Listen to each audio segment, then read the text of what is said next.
से हम लोग को सेल भी नहीं चलने दे रहा है। सेल भी हम लोग को चला, हम लोग गरीब हैं, हम लोग गरीबी ज़िंदगी जी रहे हैं। हम लोग का बाल बच्चा सब बेरोजगार है, तो हम लोग फिर कहाँ जाएंगे।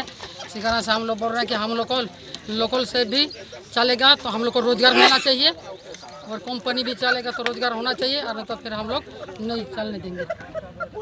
हम लोग लिखित तौर पर दिए हुए थे कि हम विस्थापितों को इग्नोर करके यहाँ आउटसोर्सिंग के काम में झारखंड सरकार द्वारा जो घोषणा किए हुए हैं कि भाई 75% देने का जो क्राइटेरिया है, अगर जो 75% के अनुसार विस्थापितों को अगर अधिकार नहीं देता है तो उस कंपनी को मार भगाओ। तो वो निश्चित हम लोग को इस स्थिति में लाएंगे अगर हम लोग को रोजी रोजगार नहीं देगा ये आउटसोर्सिंग कंपनी और सीसीएल के द्वारा लोकल सेल और जितने भी अवैध तरीके से दखल कब्जा किया गया है, अतिक्रमण किया गया है, उस जगह को हम लोग विस्थापितों को सौंपा जाए।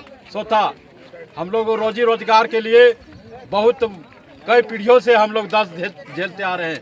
अब हम लोग 10 झेलने नहीं सक रहे हैं।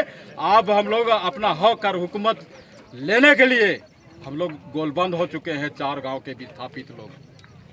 और प्रमुख मांगे क्या हैं आपकी? प्रमुख मांग है कि पूर्व में अधिग्रहित किया गया जमीन पर हम लोगों को नौकरी मुआवजा पुनर्वास दिया जाए, और दूसरा कि आउटसोर्सिंग कंपनी का जो कार्य चल रहा है उसमें ट्रांसपोर्टिंग विस्थापितों को दिया जाए, और तीसरा पॉइंट यहाँ लोकल सेल तत्कालीन चालू करके हम लोगों को रोजी रोजगार के लिए लोकल सेल चालू जल्द से जल्द चालू किया जाए, अन्यथा हम लोग चालू नहीं होने देंगे आउटसोर्सिंग के काम।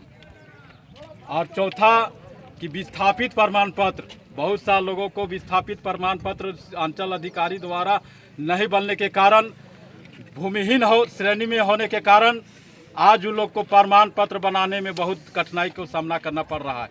इसीलिए उन लोगों को विस्थापित प्रमाण पत्र हम विस्थापितों को देना होगा। और जल जगल जमीन में हम लोगों का अधिकार है। यहाँ आदिवासी और मूलवासियों का यहाँ धरती चीर कर यहाँ संपत्ति उठा चुका है और फिर दोबारा उठाने जा रहा है। हम लोग किसी तरह के अपना हक लिए बिना हम चीरने नहीं देंगे धरती को। ठीक।